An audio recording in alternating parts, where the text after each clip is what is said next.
All right. Hi, everybody. Welcome back. This is part 2 of a disabled hockey festival series. Yeah, and welcome to Sports Our Life with Chuck Mouse Jr. and Charlotte. In part 2, we will be digging into the more on ice,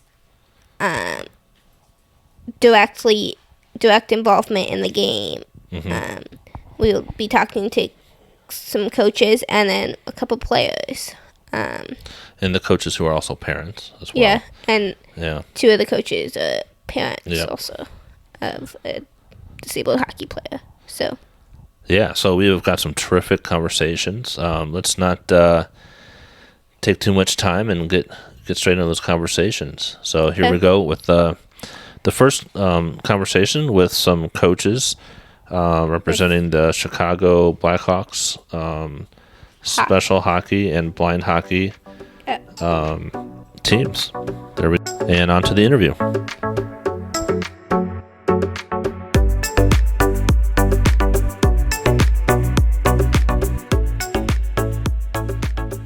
All right, welcome to the Sports Our Life podcast.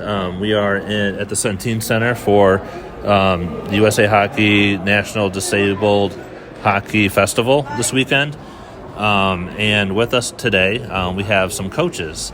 And so I'll pass this around and we can do some introductions on who they are, where they're from, and what kind of team they're coaching. Okay.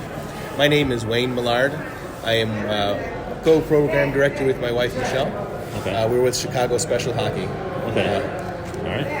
And I'm Michelle Millard, also with Chicago Special Hockey. I am the president of the organization as well as a coach.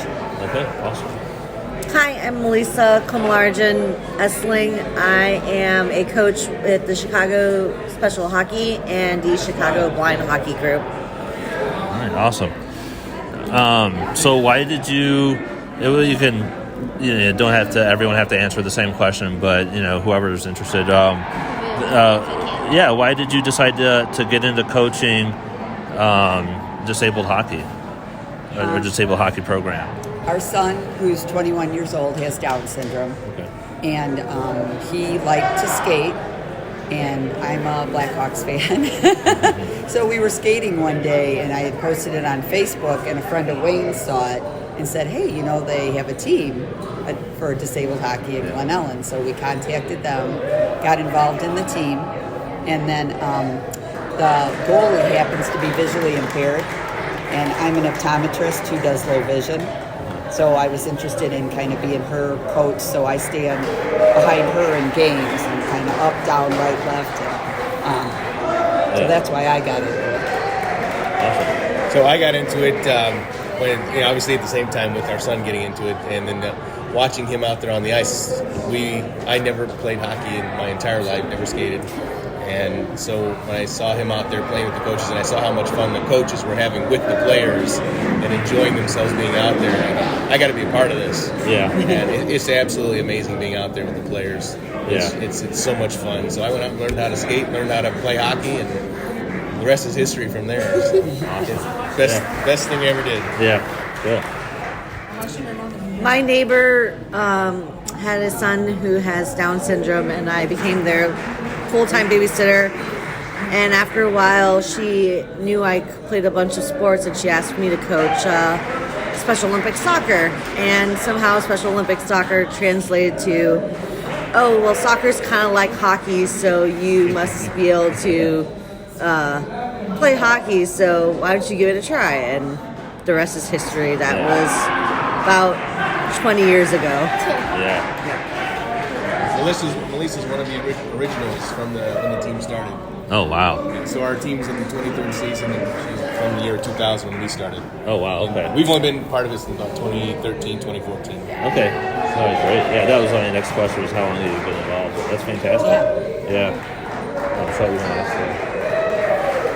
How is being a coach of a disabled team different from being a coach of an able-bodied team, and how is it the same or similar?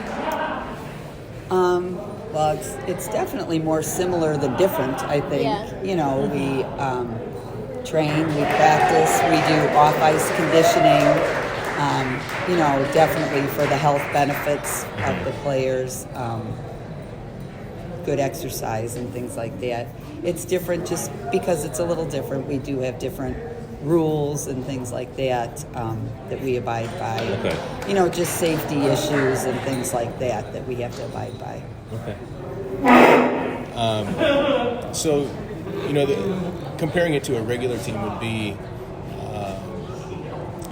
our skill levels vary from, if you would put it on a scale, say 1 to 10, it would be, we've got all the way from 0 learning to skate all the way up to, level 10 skaters. Yeah. So we have to go and try and make a program that covers everybody, incorporates everybody, and put it all together at the same time while obviously keeping everybody safe while they're out there. So. Sure. Okay. And the other big thing is we cover a bunch of different disabilities as far as like Down syndrome, ADHD, autism. Okay. So we got all kinds of different challenges at the same time. Yeah. Versus where normally able to they're able to move forward all at the same time. And so we have a lot of different issues that way. Okay. What kind of impact does having accessibility to hockey mean for the kids in the program? Oh my goodness! For the communities that I work with, accessibility means the world because, especially with blind hockey players, there's a lot of players who might have played hockey their whole lives, and all of a sudden they realize their vision's going, and something is making their vision going, and they realize their dream or their thought of being able to play competitive sports like hockey are gone, and blind hockey gives them that back, that freeing feeling of being on the ice and feeling the cold, against their skin, and just being able to skate around. It's just so freeing. And I think the same happens with special hockey, is that you see it on TV, and a lot of people are like, they don't have the dexterity for that, and really they can. You just have to, train and work and figure out ways to make it happen. And they want to be like their role models that they see on TV, in the NHL, and this gives them the avenue to, play hockey and do that. And a lot of our players, too, have grown up in hockey families. So older brothers or older sisters have played hockey, and they've traveled to all these events to watch them. And now their families travel to events to watch these players. And it's, they have signs on the door with their names on them. And it's everything that they've seen their brothers and sisters do that now they're doing, too. And it's great. It gives the families a chance to all get together and talk about things and maybe find out something from one family that they didn't know. It's just it's a big hockey family, and it's great. And you can see it in their eyes and on their face when they smile, when they either score a goal, make a pass, just do something as a team. The look on their face when they've done it is amazing. Yeah. And then they all go and they support each other. If one player knocks another player down, they'll stop and help that player up, even if it's the opposite team. Yeah. So the satisfaction and the smiles and the happiness of it is just incredible. Yeah. It's so rewarding to see. It's exactly why we do this. Yeah. Yeah, I think that's one thing I've noticed when I was watching some of the blind hockey games earlier was the sportsmanship in the game, and it just seems like it's universal. Like, it is. It yeah, really is. What are some things that people can do to help the sport more, especially with accessibility? Is there anything that you see as a coach that are still some challenges and that the sport could use some help with? Well, definitely volunteers. I mean, we run totally by volunteers. There's people who coach, there's people who help in the locker room, there's parents who bring stuff to the rink, there's just giving a ride to this person or that person, but just volunteering, just getting involved is the big thing. The biggest thing is finding the volunteers to come out. And just like everything else, obviously the funding is huge. So finding ways to increase our funding, as we said, everything's volunteer, everything's nonprofit. So the two biggest thing is finding the people to help and keep the programs running. So. We don't have problems finding players. We actually have a big waiting list right now. Oh, wow. So now that our program, we skate out of 5 different rinks.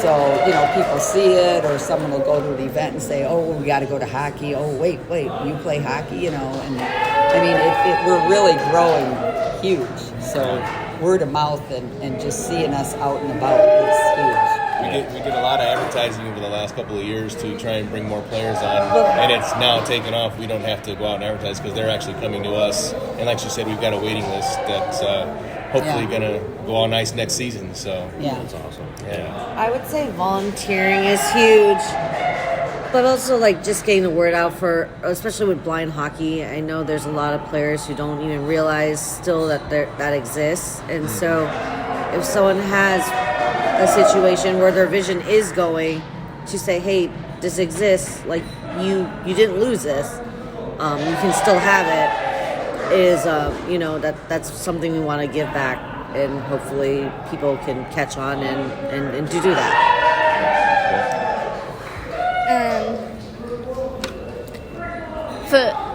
For you guys, what kind of impact has coaching disabled hockey had on you?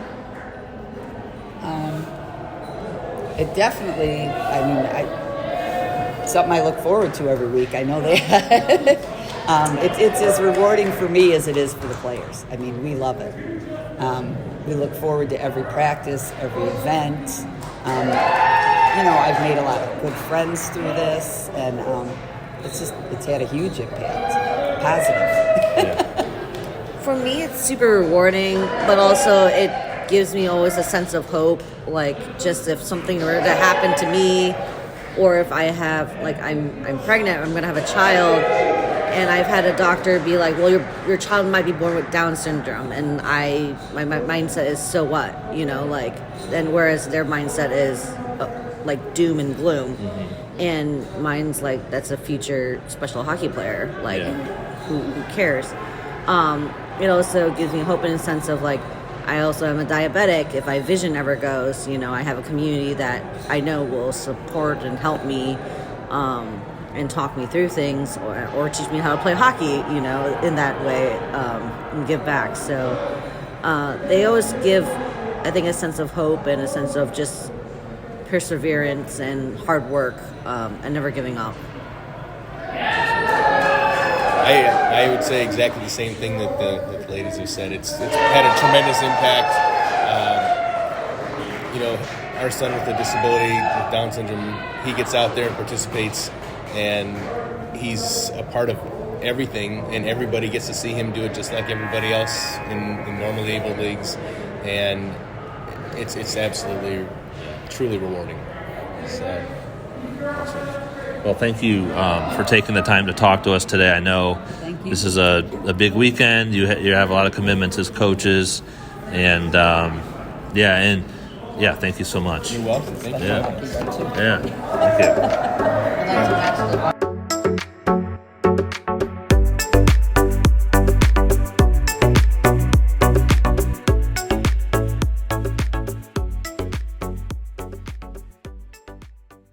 All right, that was a terrific interview with Malisa, Michelle, and Wayne. Yeah, and Wayne. It was terrific to see how much the sport is growing for disabled hockey in the Chicago area. Yeah. Yeah. And we get to see the perspective from all three of them as coaches, but also the perspective from Wayne and Michelle as parents of a special hockey player. Yeah, I think it's really impactful to see how important it is for them and how important it is for the kids on the ice too. Yeah. Yeah. It was interesting. I ran into Malisa after, I think, the blind hockey. There's a blind hockey exhibition game. Yeah, blind. Later that day. Yeah, where they played against sighted players. And it was kind of like an all-star blind hockey team. And I believe it ended up tied 4-4. And Malisa told me that she heard that the people on the bench for the sighted team, like, they needed longer breaks. Like, they were wearing, the blind hockey players were wearing them down. And they were fast. And it was a very competitive game. It was really terrific. And I believe, just for let everyone know, they did make some modifications. So they used the 3-foot tall goals. I think they played by the blind hockey Yeah, rules. and they used the puck as well. So, yeah. Well, so we have more excellent conversations coming up. And our next guest, Shirley. The next guest is Jamie, who is a Warrior hockey player. St. Louis Blues Warrior Hockey. St. Louis Blues Warrior Hockey. For those of you that don't know, Warrior Hockey is for disabled veterans. And so, and as you'll find out, a lot of them, there are some that have physical disabilities, but a lot of them also have mental, are not physically disabled, they have mental disabilities. So we will be talking a lot about what it's like to be a disabled veteran hockey player. Well, I think really what the impact is, what it means to them as well. Yeah. It's very powerful. Jamie is very gracious with his time with us. So yeah, and he's a great guy. We got to see him on the ice too, which was really cool. Yeah, we did. Yeah. All right. His team was a lot of fun to watch. Yeah, they were really good. Yeah. All right, let's roll to the interview.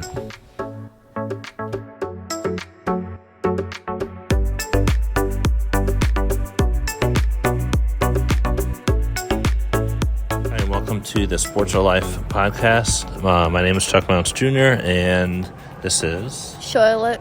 And this weekend we are at the Disabled Hockey Festival in St. Louis at the Centene Community Ice Center. Yeah, and we have the privilege to have one of the St. Louis Blues Warrior hockey team members with us today. If you could introduce yourself. Hi, Jamie Jordan. All right, Jamie, thank you for joining us today. Yeah. So I'll start off. What do you like the most about playing hockey? I've been playing my whole life, so this is an opportunity post-military to give me a chance to reconnect with people that have served, so we all have something in common, right? So mostly two things. So one, we're all disabled veterans, and two, we all love hockey. So it's kind of nice. We all get to come together for a couple times a week and skate, and then about every 3 or 4 months we all get together and play in these tournaments, and they're in random places. We've just happened to get lucky this year. This one's in St. Louis, and then our next trip will be up to Minneapolis. Yeah. What branch of the service did you serve Air in? Force. Air So Force? I'm retired, yeah. Okay, fantastic. Yep. Yeah. We have a lot of family in the Air Force. My wife's sister went to the academy. Her husband, awesome. she met her husband there. Yeah. And I have a nephew actually that just went to his He's at the Air Force Academy now. sophomore. Yeah, He's cool. 3 Sophomore, weeks finishing younger up than me, sophomore. which is weird. Yeah. Yeah. I'm not that far. So we're big Air Force fans. Oh, so cool. yeah, Great. it's Perfect. awesome. Big military fans. Yeah. Air Force. So you mentioned that camaraderie a little bit. Right. What's the community mean to you, and the others as well? So the transition out of the military is difficult because you experience so much traveling around from base to base, assignment to assignment, deployment to deployment. So when you get out, you don't have that same safety net underneath you.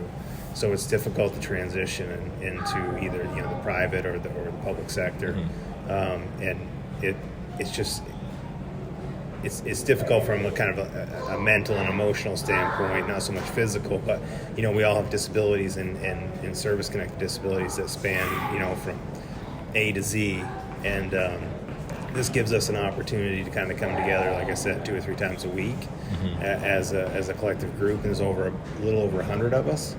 So, like I said, we all have 2 things in common: our service to our country and our love for the sport. So it kind of brings that full circle back with the camaraderie and kind of that special bond that we don't get with others. Yeah, that's fantastic. Charlie, you want to? take the next one. So, you said you've been playing hockey your whole life. Mm-hmm. So did you get into it when you were a little young kid then? I was about 4 or 5, so I'm originally from Maine. So it was about 4 or 5 when my parents got me involved in the sport. So this is kind of the only thing that's been a constant in my life and has traveled with me from base to base and state to state and country to country. So this has kind of been the one thing that's like my common denominator in my life, if you will. Yeah. So yeah, I've been playing my whole life. Nice. So, having played hockey your whole life, what does it mean to you to now have the accessibility to have a team of other disabled veterans to play with? It's awesome because, like I said, we all kind of share a couple things in common. Like I said, our love for the sport and our service to our country. So when you kind of put those two things together, and for us, hockey's like the greatest sport that on the planet, if you ask any of us. So the ability to get together 2 or 3 times a week and then to travel, like it just kind of brings everything full circle, and it's just kind of a nice bonding experience. It's almost like being back in the military where you pack your bags, you leave for the weekend, go on a tournament, or you leave for your weekend and you're going to X place. Some places not so nice, some places nice, but you're all going together and you're all doing the same thing. Yeah. Do you think that that this sort of hockey community and support, do you think that's helped with some of those difficult transitions, coming out of the military? And adding to that, of course, is having been disabled from that service, so that adds some extra complications or difficulties with that transition. No, I'll tell you, there's over 100 of us in the organizations. We get tons of support from the Blues. We get tons of support from the Blues alumni, and there's guys in the organization that will just tell you, like, this saved their lives. Yeah. So they were heading in kind of in a bad direction. Yeah. At one point, as most of us have kind of experienced that, but to have something like this where we come together, like, it's you can't put a price on it. Yeah. Now, how many people are new, like when the teams form and things like that? Are there a lot of new people that you meet through the process? We've got about, I think, around 100 people rostered on the teams, and we usually have about 30 people on a wait list. Okay. Just to get into the organization. Yeah. So the demand's high. Not every Warrior program has that, so some people only have enough bodies for one team. And then there's a handful of us that are fortunate enough to have that much support and that much interest, or we have that many veterans that are interested. No, that says a lot about the community here. Yeah. Yeah.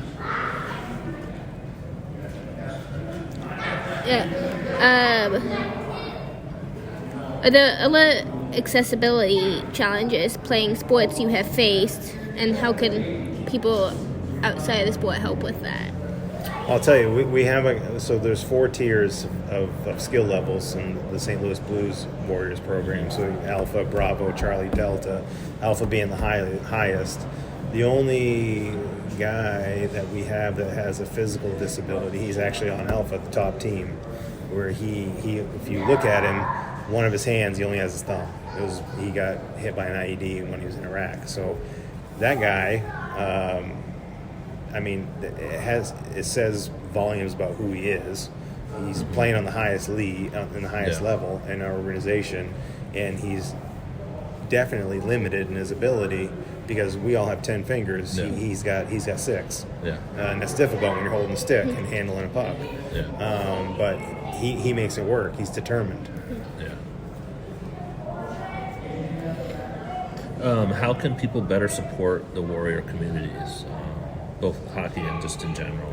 I mean, there's a wide range of things, right? So it's not just, obviously these things cost money, right? But that's not what that's not the main driver. If you look around here, you look at all the people that are here. And if you go over to Maryville and Chesterfield, that place is packed as well. Then over at the Mills. So we just love having people come out and support us. The vendors that have the booths and the rinks that support us and the alumni and the different organizations that come and all the families, that's important as well too. So, it's just a conglomeration of everything. It's when you get to come out and play, and then your families all come and everybody gets to enjoy it together. It's kind of a nice weekend. Yeah, absolutely. Yeah. what would you pass along to the Warrior community who might be hesitant to maybe try something like this? Don't hesitate. I mean, like I said, the Blues. I mean, we've got a handful of guys in this organization that kind of hesitated for a while. And they're like, I don't know. And then when the first day they get in, they're like, oh, what have I? Why haven't I done this sooner? What was I waiting on? So I mean, there's tons of veterans out there that can benefit from this. It would be great if every organization had this much, had the numbers that we had, or that we have. But yeah, families coming together, teammates coming together. We get to go away on the weekends and do all this stuff all weekend long. It's just kind of nice. Yeah. So it means a lot. Yeah. You mentioned earlier in the conversation that you travel a lot, you do some tournaments, with the team. What's it mean to have it here in St. Louis this year? That's pretty cool. So this particular one rotates every year, so it'll be in a different place next year. But just at the end of March, we hosted our own tournament here. It's the Gateway Classic. So a lot of the same teams came. Yeah. But the next one will be in June. It'll be in Minneapolis, so Minnesota, they'll host it. Mm-hmm. Then I think the next one, which will be the National, will be in Colorado. Okay. In October. So about every 3 or 4 months, we get the opportunity to travel. Okay. Right. Is there information online that people can? You can Google any of the organizations, right? Warrior Hockey, and it's sponsored by USA Hockey, so it'll come right up on your Google feed or whatever. All right, awesome. Yeah. Okay. Well, we really appreciate your time today. No, I appreciate you giving me the opportunity. Yeah. Good luck in your game tonight. Yeah. Thanks. Appreciate it. Yep. Thanks. All right. Thank you. Yep, thanks.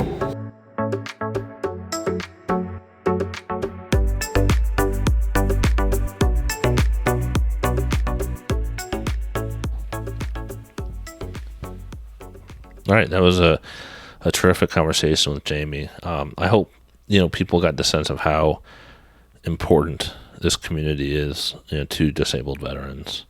I think Jamie said that it was life-saving. Yeah. I mean that's pretty impactful. Yeah. And it's amazing to see how fast it's grown. I don't remember exactly how long the community's been around, but it's grown very fast. Yeah. Yeah. You mentioned that there was a social. Some of the people who they can participate even if they're on the wait list. Yeah, I think. I don't know if it was Jamie that mentioned it or someone else. I think. But there is a social team. Because their wait list is so huge. Yeah. They want and those players who may not have space for them to play to still be able to socialize with the community. Yeah. And I think if I'm remembering correctly, they might be able to pull some of those players off the wait list soon for them to play. Yeah. Yeah. I think, in some of the conversations we've had with people, whether it's special hockey, blind hockey, or Warrior Hockey, it sounds like those that did have wait lists were able to make they're going to be able to incorporate those players probably this summer or fall. So it sounds like there's some ability to expand the presence a little bit, which is good. I know hockey is not it's terrific. On the one hand, we're seeing hockey more accessible, but at the same point, there's only so many ice rinks, so you need ice. And I think we'll get into that in the next interview. Yeah, we do a little bit for sure. And so just we want to thank Jamie and Charlotte. You mentioned earlier, before when we introduced Jamie, that these are disabled veterans. Not all of them have physical disabilities, and I know you're passionate about invisible disabilities, right? And so not all disabilities are mobility related. And not all disabilities are visible. So and I think it speaks to just again the expansion of the disabled hockey community, right? To make it accessible for people of all kinds of different disabilities. So our next conversation, I think again was a surprise. Terrific, we won't. Yeah. I don't want to spoil it, but But let's jump into that conversation. Let's just say, you want to say one thing about it? yeah, we had wanted to talk to a blind hockey player, and so we just kind of looked for one who seemed like available and not too busy, and this is who we ended up with, and he ended up being absolutely amazing. Yeah, he did. Absolutely perfect, and gave us a great perspective on things. Yeah, absolutely. All right, well, let's take it away to the interview.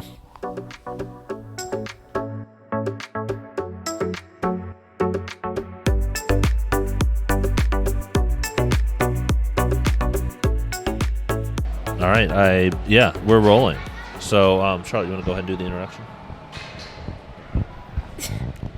Hi everyone. Welcome back. We are at the last day of this Disability Hockey Festival. And today we are joined by a blind hockey player who is taking his time out of what I'm sure is a very busy day to talk about who he is and talk about his life playing hockey and a little bit about the game in general. So if you want to go ahead and introduce yourself. Hi, so my name's Nathan Tree. I'm a blind ice hockey player from Oxford in the United Kingdom. I've been playing blind hockey for 5 years now. I played a lot of hockey before that, and I'm very happy to talk about what blind hockey is and where the sport's going as well. So do you want to just maybe start out by explaining a little bit of what blind hockey is, maybe for someone who's never heard of it? You don't have to make it too long, but just the basics. Yeah, sure. So blind hockey in many respects is the same as hockey. We still play with the same amount of players, with a few key differences. Firstly, as opposed to the small vulcanized rubber puck, we use a hollow steel puck. It's 3 times bigger, I believe, and it has ball bearings inside it, and it sounds like a cowbell. It's much easier to see and really easy to hear. So that's the first difference. The second difference is everyone has 10% vision or less, all the way down to goalies who have no vision and wear blindfolds. So they play all with sound. Thirdly, the goal is 3 feet tall instead of 4 feet to give the goalies a bit of an extra chance and to stop us hitting each other in the head with the blind puck. And finally, we have one extra rule, which is that there is a pass whistle. So when you get into the zone, you can't just run in on net. You have to send a clean pass to another player before you can score. Aside from that, it's the same fast-paced, hard-hitting game that we all know and love. We do play non-checking, but we are all visually impaired, so there's some checking. Yeah, and I think if anyone excited watching this who's not used to being blind and can't imagine playing a sport with very low vision, you would be amazed at how fast these guys are. And I know we watched a game yesterday, guys and gals, that was a mix of blind hockey players and sighted hockey players, and you couldn't even tell the difference about. Yeah, we ended 4-4 as well, so it was a close game. Yeah, so they're very evenly matched. Yeah, and I heard through the grapevine, we ran into one of the coaches who heard that the blind hockey players, you all were wearing out the other players. So they were trying to get volunteers for shifts, and they were running out of gas. Yeah, we skate hard. We take this seriously, right? Yeah. It's a legit sport. We're here for fun, but we're also here to win. Yeah. So can you get into a little bit about your story? Like, when did you start playing hockey? When did you go blind and start playing blind hockey? Yeah, sure. So my story starts when I was 11 years old, and my dad, who was a builder, picked up an extra day's work before Christmas and brought me and my 3 brothers pairs of roller skates. A week later, we went to a roller disco. The next week was, can we try that street hockey thing they're doing after the roller disco? And it all went from there. 2 of my brothers took up roller hockey with me and my dad. We played that for a while. I got into ice hockey when I was at university, but also at university I was diagnosed with both retinitis pigmentosa, which affects my peripheral vision, and cone rod dystrophy, which affects my central vision. So I'm losing my vision in both senses at the same time. And that progressed. I kept playing hockey until I was about 24, 25. And I stopped playing hockey because I just couldn't see, and I hadn't dealt with the fact that my disability would affect my life and how I can beat it. So I was kind of just like, oh, blind people don't play hockey. I'll just quit. I'll go do something else. So I started doing triathlons, and I don't like doing triathlons, right? And then I started dating my girlfriend, and I went to watch her play hockey. She's a hockey player, very good hockey player. And I was like, oh, I wish I could play this. And she used this amazing website to find blind hockey. You might have heard of it. It's called Google. So she Googled it. Next thing I know, I'm flying to Canada to play blind hockey. And then I married her. Because when someone gives you hockey back, you got to be real nice to them. And since then, I've been to Canada 9 times. I've been to the US twice and Finland once. And I'm starting a program in the UK, so I've got a few players in the UK, but when I come out here, there are multiple teams. They have national teams in Canada and the US, and they've just started an elite league as well, so I get to fly out to play high-end hockey pretty much whenever I want. The last 5 months, I've flown internationally every month. So, yeah, and it just keeps growing. I keep getting to do what I love. I coach sighted hockey at home, so I'm always on the ice.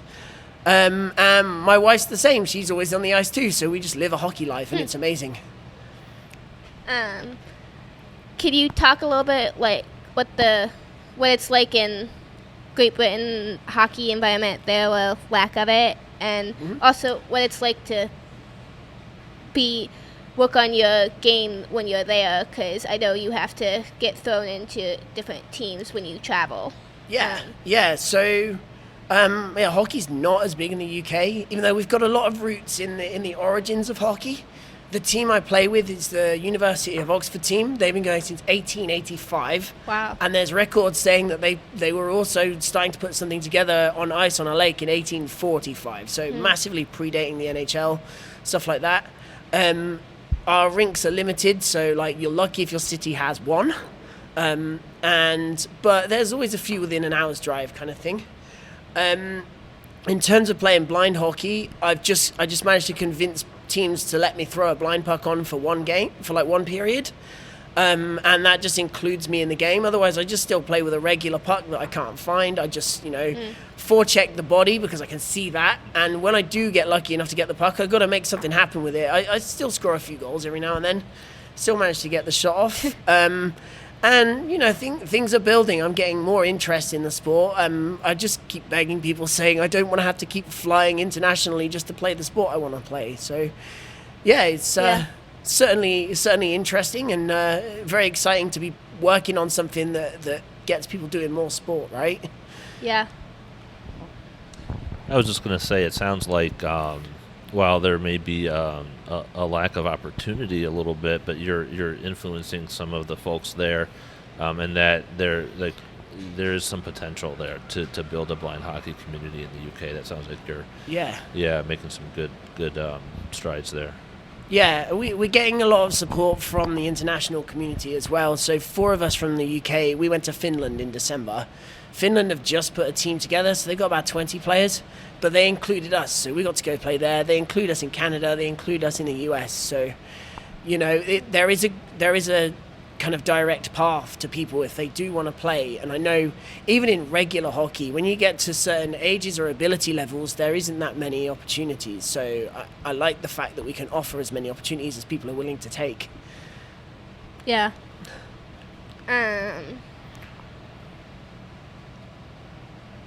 So,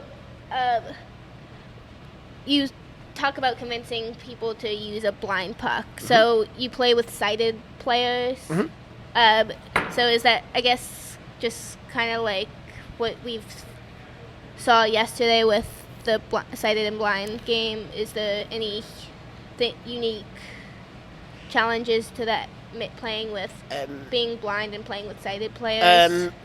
I have to remind people that just because we use a blind puck that makes more noise, that doesn't mean I know where all the players are. I just know where the puck is. I don't even know which team's got it sometimes, right? So I had to tell them. When I play blind hockey as well, I'm like, we made the puck louder. We all need to be louder. Communication's a big thing in sport, and it's even more so when you can't see your teammates. And often they're behind you as well, and like even the people with the best vision can't see out the back of their head. So we communicate as much as possible. And I don't know if you'd have heard me on the ice. I'm always shouting. That's why my voice is kind of gruff today, because I've been shouting all weekend. Yeah, I don't know if we heard you specifically, but we can always hear everyone shouting. I think it's like one of the loudest sports I've been to. Yeah, it's good though. I've really enjoyed this weekend as well. I racked up a lot of points on the board. Yeah. I think 15, 16 points, 3 goals and a ton of assists. Like I said, the rules in blind hockey are you have to get an assisted goal. There's no other way around it. So the assists come all the time.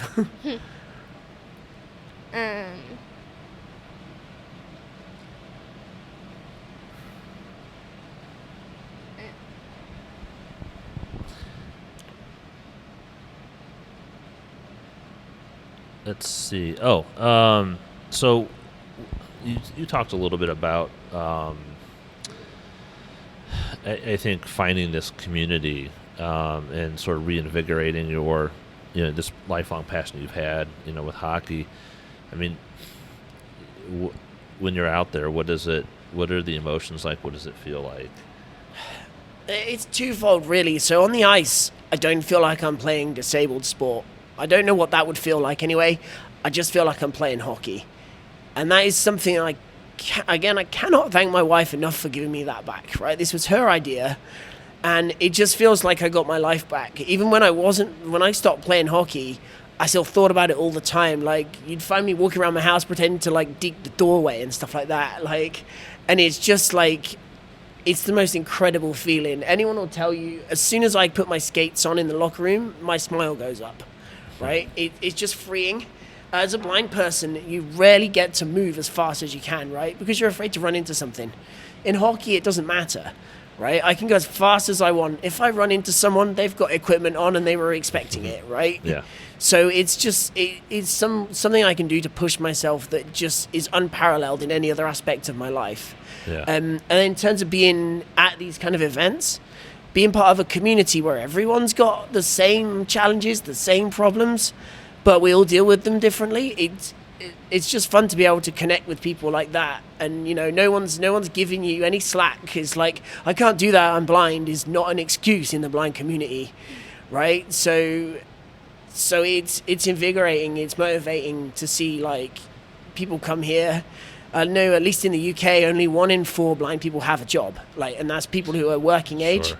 You come here and it's like, there's a lawyer, there's a computer engineer, like, that everyone's doing something different, and it's just really great to see that community of people who go out and do stuff, and they don't let the world get the better of them. There's just nothing better than that. Yeah, no, that's outstanding. And what is talked a little bit there about what it feels like on the ice, and then if you could elaborate a little bit on that. Like, obviously you've probably met a ton of people doing this and going through some of the same things that you've been going through, and have you been able to build some friendships through this and so forth, and what's that been like? Yeah, I've built some incredibly strong friendships through this. Like, 2 of my best friends are blind hockey players. One's a goalie, his name's Aaron, he lives in Canada, and he's just, I met him in the locker room, and we've been close friends since. This was 5 years ago. The other is my friend Hillary. My friend Hillary is the captain of the Canadian blind soccer team, men's and women's, right? And she moved to Oxford to come to university, so she lives near me, and we've kind of traded families. So when she's in England, she stays with my family look out for her. When I'm in Canada, they look out for me. And so it's just part of this community that you make friendships that you can't get any other way. And even coming here, I don't come to the US to play very much. When I do, I'm welcome with open arms. If we can excuse the terrible British accents they all try and do, but it's really good fun. Like, and because I'm the English guy, they all want to meet me as well because they're like, how's there an English hockey player? Yeah. But no, it's just something that I wouldn't trade this sport for anything. I wouldn't even trade it for my vision, to be honest. Because if I was a sighted hockey player, I'm never playing international hockey. I'm just not that good. But in the blind hockey world, I've got enough skill to stand out, right? Yeah. So it's great fun. No, that's fantastic, and and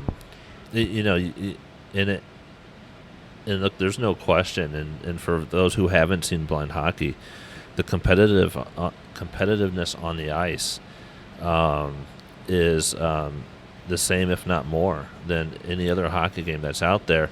And you're talking about the community. The other thing that I see, that closeness, yes, there's that competitiveness, but the sportsmanship is fabulous on the ice. Do you want to speak a little bit about the sportsmanship and respect within the blind hockey community? Definitely. My hockey coaching brain never switches off. Even yesterday, so I was playing in both the intermediate and advanced divisions, and in the intermediate division, I was like, the opposing player was in the slot, and I'm stood there playing D on her. I'm like, you're not going to score unless you stand closer to the net because I want her to be the best player she can be. Yeah. And if she's going to score, she's going to score. But even though they're on the opposing team, I still want them to be their best, their best hockey player. And that's just because I can't get the coaching out of my head. So, absolutely. But that's how much we all care because we want this sport to go to the Paralympics in, I don't know, 6 to 10 years. I'm not sure when, depending on how much Europe can find players. But if that's going to happen, we've got to bring the level up of every player who's out here. So yeah, absolutely. I love it. I love it so much. That's fantastic. What do you see next, for your aspirations in the blind hockey community? It's twofold, really. So there's what I want to achieve personally, and then there's what I want to see within the sport. So what I want to achieve personally, they're just bringing together a tournament. So we had one in January called the BHL, the Blind Hockey League, which is going to showcase how the higher end of the blind hockey community can play a legit sport with fans. And instead of doing mixed teams, so where we just have a load of players show up and we just split them into teams, there'll be dedicated teams, and it'll be really fast, really, really hard. And my aspiration is to be a big part of that. So my aspiration is to play the highest level hockey I can. My second aspiration is to put together a team from the UK so that when we need 8 teams for the Paralympics, I want to be in those Paralympics. Whether we win, whether we lose, I want to be there participating. So yeah, that's kind of my sport development aspiration, and I'm very excited about doing that. And it's starting to come together, so great fun. Yeah, and how can people help? The general public, the hockey community, how can they help the blind hockey community? So there's a number of ways. I would say sharing any awareness. So if you hear this podcast, if you find anything out online, tell everyone you know, right? There's definitely, we know for a fact, there are a lot of blind hockey players who are not blind hockey players, if that makes sense. Yeah. We keep finding them. And we want to find those, but we also want to give the opportunity to those who aren't hockey players to come and be hockey players, right?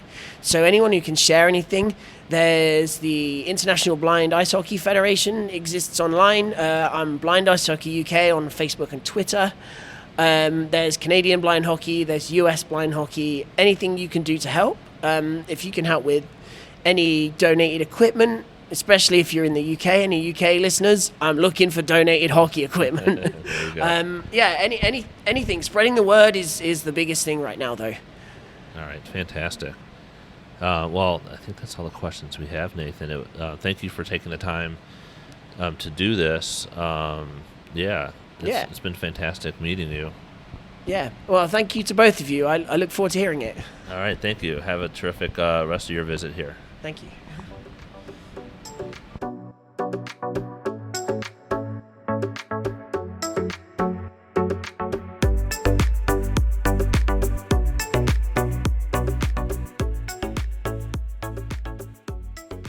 That was absolutely amazing. I mean, you said that, yeah. That was fantastic. I don't think we expected to be able to talk to someone from, I guess, as they would say, across the pond. And it was very interesting to be able to get perspective from someone who lives in a country where even like able-bodied hockey is not a big thing, let alone disabled hockey, and how he's trying to grow the game of blind hockey in England. Yeah. And also how he has to learn to be flexible in who he plays with. Yeah. Because he doesn't have a team over here. He just gets thrown into other teams. Yeah. And so he has to be flexible. Yeah, I mean, it's... And the chemistry has to develop yeah. quickly. I think hockey fans will probably know how important chemistry is. So, I mean, that's got to be pretty impressive, the ability to develop that chemistry quickly. Well, and I think that touches on something that we noticed at the event, was the sportsmanship. You know, the blind hockey players, well, Nathan specifically talked about this, the communication is huge, right? But just in general, amazing sportsmanship throughout the weekend. Yeah. You know, just really good. I mean, because he just great examples of that, you know, in many of the games. Everybody was supportive of each other. Yeah. I think at one point, I don't remember which discipline it was, but there was this area where teams would go take pictures after they played. I think it was usually teams separately, but at some point, both teams took a picture together from one game, took a picture together as if they were all one team. Yeah. I don't remember what game that was. Yeah, no, it's terrific. I think it speaks highly to that camaraderie. The fact that, you know, Nathan talks about he flies to Canada, the U.S., Finland. Yeah. And, you know, they form some teams, and how quickly they can, you know, start working together. Yeah. It's phenomenal. And just how hockey literally, like, is his life. And he's able to travel. And his story is amazing. I loved how it, you know, is one of those things where it was a big part of his life and then fell to the wayside as he started going blind, and then it became another big part of his life again. And just how, I mean, you can tell, like, the energy he had, how fulfilled he was, how excited he was to be able to travel and do these things. So and how excited, like, he was to share his passion with us too. And also how he talked about, like, the opportunity to travel. Like, he wouldn't have gotten the opportunity to travel if he didn't play blind hockey. He's gotten to travel and see a lot of different places in the world because he plays blind hockey. And I think we got some terrific relationship advice from Nathan too. Right? I mean, if your partner helps you get back into the sport of hockey, go for it and marry that person. So, I mean, he had a really great story. It was a fun story. So. Yeah, it was. So, that was hockey really, we talk about hockey is sports are life. Sports are life. Yeah. Hockey is life. Hockey really is his life. It is, it's a big, and I think it's a. But in his household, all conversations are hockey. They are, and you know, like many of the people we talked to today, it's such a big part of their lives. It's a compliment to what they do day in and day out, and it was very powerful. You know, some of these conversations. So, so thank you for tuning in to part 2, and stay tuned.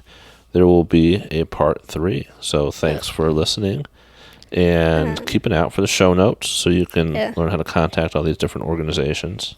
And get involved if you wish. A lot of these cases, we talk about how you can get involved with the different efforts. Whether you want to play, whether you want to volunteer, coach. Whether you're in a country where it's not a big thing and want to help grow the game there, no matter where you live, there's probably people who would like to grow a certain discipline of hockey. Absolutely. And you could be a part of that if you would like to. Well, I think that's what they found out here, right? The more they start building communities. Yeah. There's people just waiting to do something like this. So it's fantastic. Yeah. And no matter where you are. So. Yeah.